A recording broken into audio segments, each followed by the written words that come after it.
Chad came in and he was like, I just set this up. I just set up James on this on the fractal. You should really try it. And I'm like, all right, man. And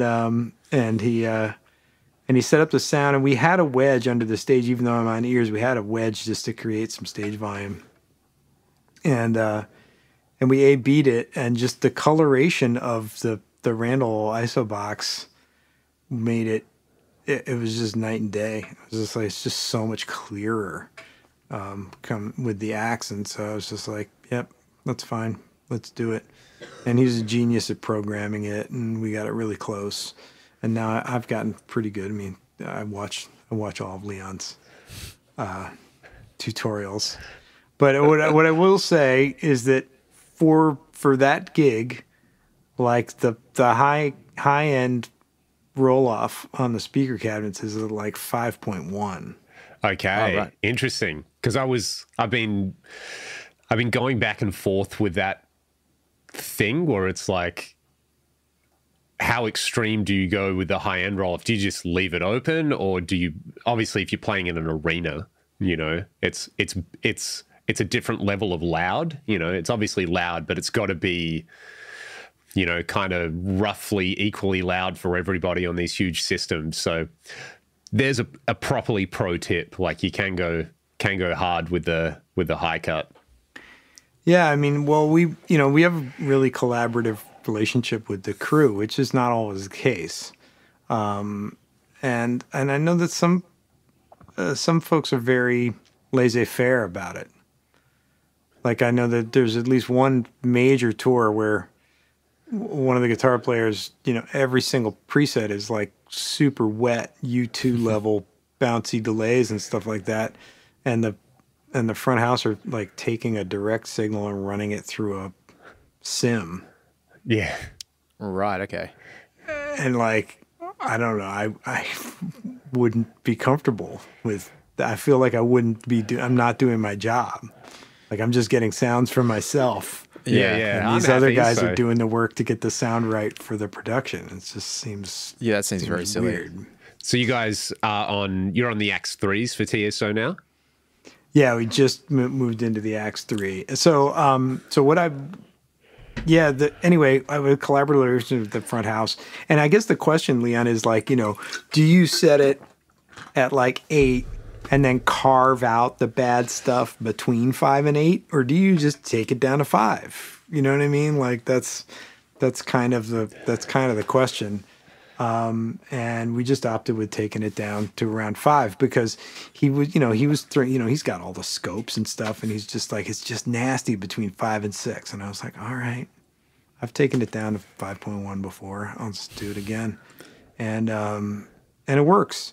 And like, I watched the YouTube clips, and like, it still sounds angry, and he can put it, because I'm doing that, he can put it up there, you know, and that's really important to me.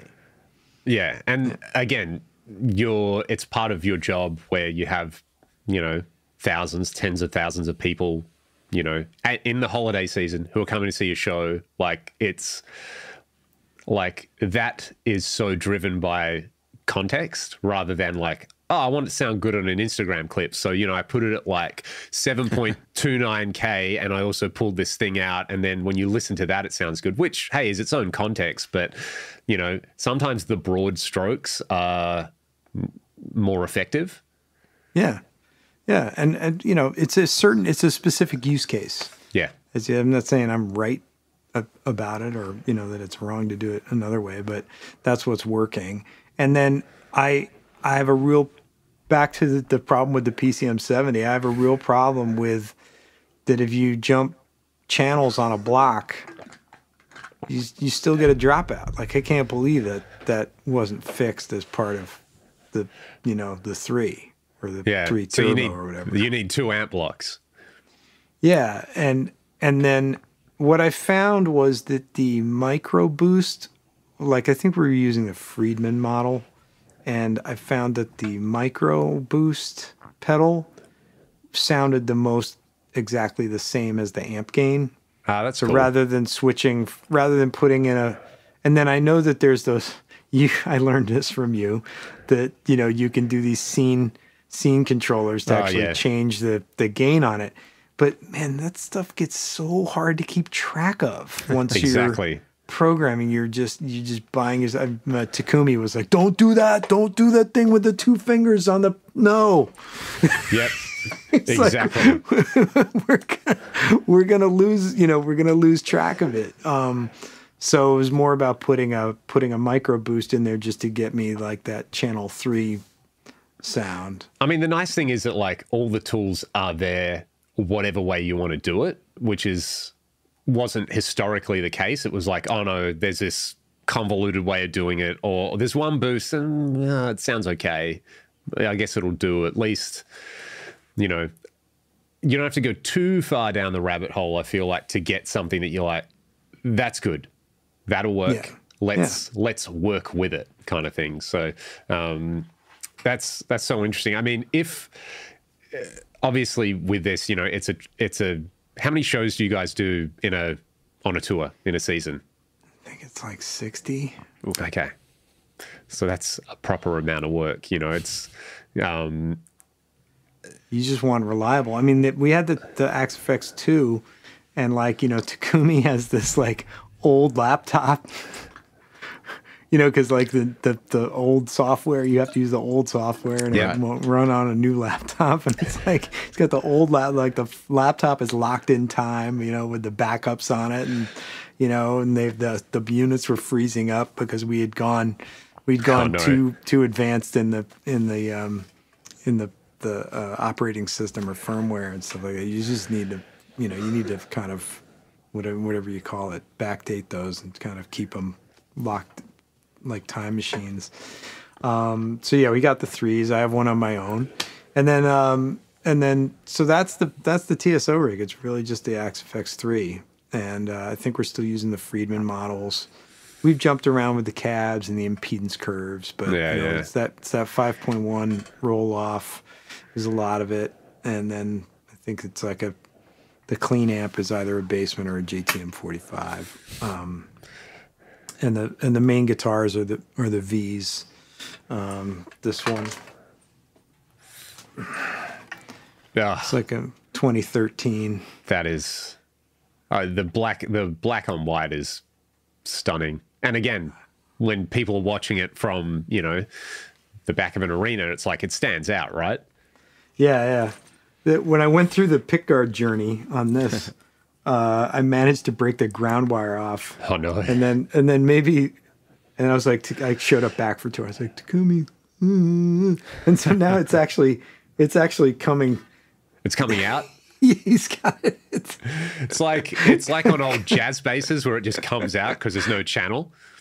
Yeah, it just comes right out from under the pickguard and gets to the bridge right there. This guitar is exceptionally bright compared to the other one. This is a 2005, and so I put a whole lot of humbucker in there, which I think they've discontinued. So that's the Duncan one? What's that? That's the Duncan one, right? Yeah. But it's really great, and it's a little warmer. But this guitar is just as loud as the other one, just with a slightly warmer, lower output pickup in the front, and then or whatever in the bridge position. I always use the front and back. How much for the TSO thing? How much fiddling is there with like the volume and tone controls? I think we've spoken about the foundational stuff and the players and tones and things like that. Is it more just like clean, dirty? Like there's not too many things where you need to back off a little bit, or I have certain sections where I'm doing a thing with the volume knob and finger pressure, like right. Do I have this? Is this on? Oy.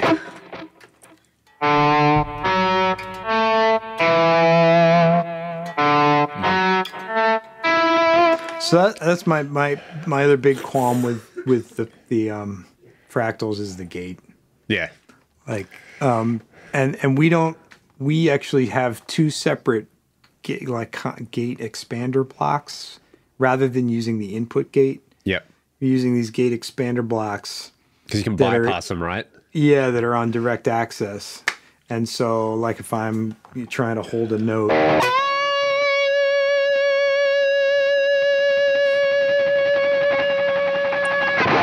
actually do surprisingly well today. But if you're holding a note, Takumi will just turn it off. That's for cool. that part and then bring it back on. And really, there's just some, there's the tone, the sound changes just slightly, and yeah, you just need it to be free. I think in some cases, I would use the volume knob. Like if we're playing, something very tight, like